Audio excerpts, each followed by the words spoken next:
లంచం భారతదేశాన్ని పట్టి పీడిస్తున్న ఓ భూతం. దేశంలో చోటా బడా బాబులన్న తేడా లేకుండా చాలా మందిని లంచగొండి వ్యాధి పట్టి పీడిస్తోంది. మన దేశం అభివృద్ధి పథం వైపు వెళ్లడానికి అడ్డుకట్టగా నిలుస్తూ కీలక పాత్ర పోషిస్తోంది. ఇది మన దేశానికి పట్టిన గ్రహణం, సామాన్య ప్రజల పాలిట శాపం. ఇది దేశంలో అందరికీ సుపరిచితమే. దేశంలో 190 మంది లంచం మహమ్మారి వల్ల బాధపడుతున్నారని అనడంలో సందేహం లేదు. ఈ లంచం అనే వ్యాధి సోకిన వారికి ఏ పని చేయాలన్నా పాపం వారి చేతులు డబ్బుతో తడవాల్సిందే, లేకపోతే పని చేయబుద్ధి కాదు. ఓవైపు తమ కర్తవ్యాలకు ప్రభుత్వం లేదా ప్రైవేటు సంస్థలు జీతాలు చెల్లిస్తున్నా ఈ లంచం తీసుకోకపోతే వారికి రోజు గడవదు. దేశంలో పెరిగిపోతున్న అవినీతికి అడ్డుకట్ట వేసేందుకు కేంద్రం ఎన్ని చట్టాలు తీసుకొచ్చినా ఈ మహమ్మారిని దేశం నుంచి దూరం చేయలేకపోతున్నారు. ఏసీబీ అధికారులకు లంచం తీసుకునే గవర్నమెంట్ ఆఫీసర్లు భయపడకపోగా డిపార్ట్మెంటులో తమకున్న పలుకుబడి, రాజకీయ పెద్దల అండదండలతో అడ్డగోలుగా దోచుకుంటున్నారు. ఏసీబీకి చిక్కిన వారిలో దాదాపు 65% మంది కేసుల నుంచి తప్పించుకుంటున్నారు. ఆదాయానికి మించిన ఆస్తుల కేసుల్లో క్లీన్ చిట్తో బయటపడుతున్నారు. అవినీతికి పాల్పడిన అధికారులను ప్రాసిక్యూషన్ చేసేందుకు ఆయా శాఖలు పర్మిషన్ ఇవ్వకపోవడమే దీనికి ప్రధాన కారణం కూడా.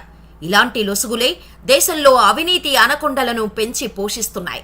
ఈ లంచం అనే మహమ్మారి ముఖ్యంగా ప్రభుత్వ శాఖలైన పోలీసు, రెవెన్యూలలో ఎక్కువ అవినీతి ఉందని పలువురు అభిప్రాయపడుతుంటారు.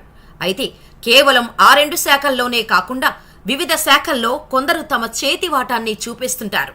ప్రతి పనికి లంచం అడుగుతూ సామాన్యులను జలగల్లా పట్టి పీడిస్తున్నారు. ఇక ఇలాంటి అవినీతి అధికారుల భరతం పట్టేందుకు అవినీతి నిరోధక శాఖ అధికారులు సినిమా రేంజ్లో తనిఖీలు చేశారు. సినిమాల్లో చూసినట్టే భద్రాద్రి కొత్తగూడెం జిల్లా అశ్వరావుపేటలో ఏపీ తెలంగాణ సరిహద్దుల్లో ఉండే ఆర్డీఏ చెక్ పోస్టులో అవినీతి పంజా విప్పింది. చెక్ పోస్ట్ అధికారుల ధన దాహానికి లారీ డ్రైవర్లు ముడుపులు చెల్లించక తప్పడం లేదు. ఈ లంచగొండి అధికారులు లంచం తీసుకోవడంలో స్టైలే వేరు. లారీకి ఉన్న టైర్లు బట్టి లంచం తీసుకుంటారు. అంటే లారీకి 14 టైర్లు ఉంటే ఒక రేటు, 16 టైర్లు ఉంటే ఇంకో రేటు. ఇలా వాహనం బట్టి డబ్బులను డిమాండ్ చేస్తారు. ఇస్తే లైన్ క్లియర్, లేదంటే వెహికల్ సీజ్. ఈ దారుణాలను చూసి తట్టుకోలేని కొందరు డ్రైవర్స్ ఇచ్చిన కంప్లైంట్తో ఏసీబీ అధికారులు డ్రైవర్లుగా మారి సీక్రెట్ ఆపరేషన్ నిర్వహించారు. లారీ డ్రైవర్లుగా గెటప్ వేసుకొని వెళ్లిన ఏసీబీ అధికారులను అక్కడ అధికారులు గుర్తించలేదు. లారీని ఎప్పుడూ ఆపినట్టే ఆపి కిందకు దిగమన్నారు. దిగిన డ్రైవర్ని నీ లారీకి ఎన్ని టైర్లు అనగానే ఆ డ్రైవర్ 14 సార్ అన్నాడు.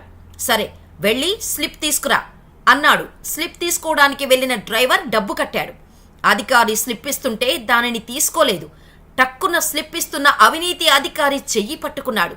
వచ్చినవాడు లారీ డ్రైవర్ కాదు, ఏసీబీ అధికారి అని తెలిసి షాక్ తిన్నారు అక్కడ అధికారులు. అంతేకాదు లంచం తీసుకుంటున్న అధికారులను రెడ్ హ్యాండెడ్గా పట్టుకున్నారు. ఏసీబీ, డీసీబీ రేపటికి మళ్లీ డబ్బు దొరుకుతుందో లేదో అని ఆత్రంగా పచ్చనోట్ల కోసం అడ్డదారి తొక్కుతున్నారు కొందరు ప్రభుత్వ అధికారులు.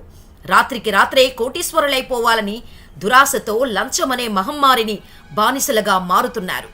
ఏదైనా కడుపుకు సరిపడా తినాలి, ఛాన్స్ దొరికింది కదా అని ఖాళీ లేకపోయినా పట్టిస్తే పొట్ట పగిలి చస్తారు. ఇప్పుడు అదే జరుగుతోంది. తప్పు చేసిన వాడు ఏదో ఒక రోజు చట్టానికి చిక్కక తప్పదు. ప్రస్తుతం మన దేశాన్ని లంచమనే భూతం కుదిపేస్తోంది.